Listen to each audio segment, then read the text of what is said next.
दोस्तों नमस्कार। Colonel Ajay Shivaji astro money group fast global astro finance digital channel से आपसे मुखातिब होता हूँ। आज है 13 मई सन 2025 मंगलवार।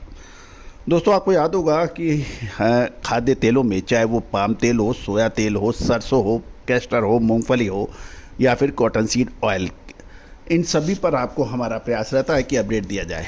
और कहा जाता है कि खाद्य तेलों के व्यापारी ज़बरदस्त मुनाफा कमा सकते हैं यदि वो समय पर एंट्री और एग्जिट कर लें। अन्यथा यदि 100 में से 70 व्यापारियों से आप बात करें, मिलर से बात करें, तो चेहरे पर उनकी परेशानियां झलकती रहती हैं। और उसका प्रमुख कारण ये है कि तेज़ी में माल खरीद लेते हैं और और उसके बाद मंदी आ जाती है। मंदी पे माल खरीद नहीं पाते, तेज़ी में बेच नहीं पाते। और दोस्तों इसका इलाज क्या है? भारत अपनी आवश्यकता का लगभग 2/3 भाग आयात करता है। Malaysia, Indonesia, Brazil, Argentina, America जैसे देशों की इसमें मोनोपोली है। भारतीय करेंसी का उतार चढ़ाव भी प्रमुख रोल अदा करता है।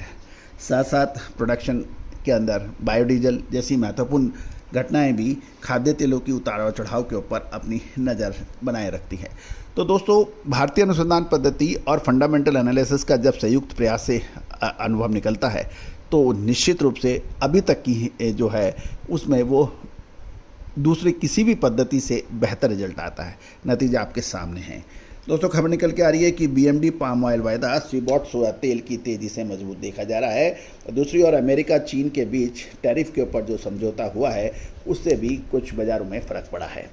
अमेरिका और चाइना के बीच का जो समझौते हैं उसके ऊपर भी हमारा एक चैनल पे हमने पूरा अपडेट किया है, उसको भी आप देखना न भूलें। आज मंगलवार को यदि हम देखें तो बीएमडी क्रूड पाम तेल दोपहर के बाद के कारोबार के दौरान तेज़ी दर्ज हुई है। बाजार में मजबूती का प्रमुख कारण सीबॉट सोया तेल में वही आई शानदार तेज़ी रही। जो अमेरिका और चीन के बीच व्यापार तनाव में कमी और यूएसडीए की सकारात्मक रिपोर्ट और अमेरिका में बायोडीजल ब्लेंडिंग की बढ़ती हुई उम्मीद से प्रेरित हो रही है। जानिए रिपोर्ट विस्तार से। दोस्तों आज पाम तेल और सोया तेल के ऊपर जो अपडेट है वो है, लेकिन हमें एक चीज़ हमें हमेशा ध्यान रखनी पड़ेगी कि मलेशिया में अप्रैल महीने में पाम ऑयल का प्रोडक्शन और स्टॉक दोनों बढ़ा था। और ये भी ध्यान देने वाली बात यह है कि अप्रैल में क्रूड पाम ऑयल यानी सीपीओ के प्रोडक्शन में ज़बरदस्त बढ़ोतरी हुई थी, जिसके चलते मलेशिया में घरेलू स्टॉक में बड़ा ज़बरदस्त इजाफा था और मार्केट पर सप्लाई बढ़ने से कीमतों में पर प्रभाव पड़ सकता है। यदि एमपीओडी के डाटा देखें तो अप्रैल में सीपीओ का प्रोडक्शन महीने दर महीने 21.52% बढ़कर 16.86 लाख टन पहुंचा। इसके चलते सीपीओ का स्टॉक अभी भी 34.83% बढ़कर 10.51 लाख टन हो गया है। कुल पाम ऑयल का स्टॉक 19.37% की बढ़त के साथ 18.66 लाख टन दर्ज किया गया है। और इसी दौरान पाम कर्नेल ऑयल जिसे पीकेओ कहते हैं स्टॉक भी 13.61% बढ़कर 3.07 लाख टन पहुंचा है। तो इन डाटा के ऊपर भी हमें कोई भी निर्णय लेने से पहले इस पर नज़र रखनी उचित रहेगी। दूसरी ओर बीएमडी पर जुलाई 2025 बेंचमार्क अनुबंध 21 रिंगिट या 2.12 यानी लगभग 2% की अधिक तेजी के साथ 3814 रिंगिट प्रति टन पे बंद हुआ और इस दौरान भाव ने 3870 से 3937 रिंगिट प्रति टन तक का ऊंचे में कारोबार भी हुआ है। दरअसल अमेरिका और चीन द्वारा एक दूसरे पर आयात शुल्क यानी टैरिफ घटाने के निर्णय से सीबॉट पर सोया तेल के भाव ट्रेड वार से पहले वाले स्तर पर पहुंच गए हैं। और साथ साथ USDA United state of America की एग्रीकल्चर डिपार्टमेंट की जो हालिया रिपोर्ट है उससे बाज़ारों को सेंटीमेंट मजबूत होने के समाचार हैं, जिससे पूरे वेजिटेबल ऑयल कॉम्प्लेक्स में खरीदारी का माहौल देखा गया।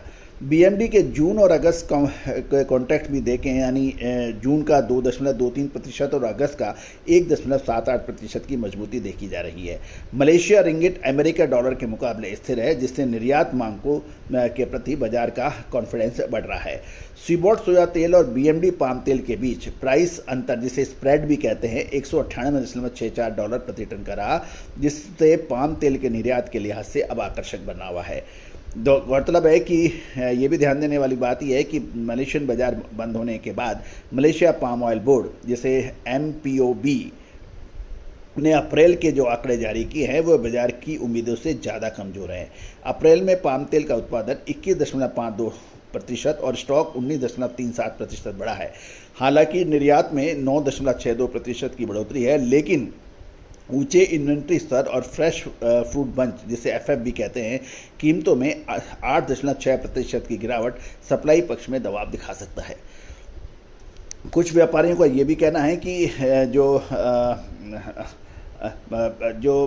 मलेशिया पाम ऑयल बोर्ड जिसे MPOB कहते हैं कि आंकड़े हालांकि अनुमान से अधिक कमज़ोर जरूर हैं, लेकिन मौजूदा कीमतों में से काफ़ी हद तक एडजस्ट कर लिया है, जिसके लिए बड़ी गिरावट की गुंजाइश सीमित दिख रही है। आगामी कारोबारी सत्रों में मार्केट की चाल तय करने के लिए निर्यात यानी एक्सपोर्ट डिमांड और अमेरिकी की बायोडीजल नीति के ऊपर निर्भर करेगी।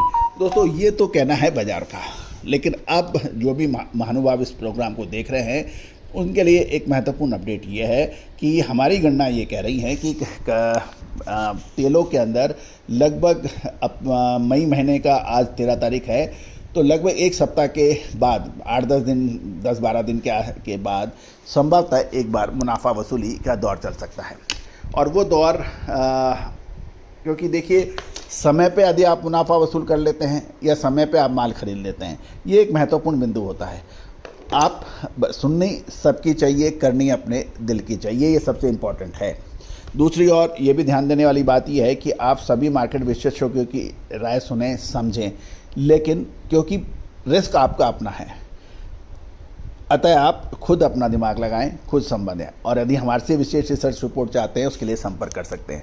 दोस्तों, हमारा डिस्क्लेमर्स भी बहुत ध्यान से पढ़ लें। ये सभी जानकारियाँ रिसर्च व अनुसंधान के लिए है, किसी भी प्रकार की लाभ हानि की जिम्मेदारी हमारा चैनल नहीं लेता है। और कोई भी विशेष अपडेट और रिसर्च रिपोर्ट के लिए सहयोग राशि अदा कर आप उसे प्राप्त कर सकते हैं। All the very best, good luck, happy trading.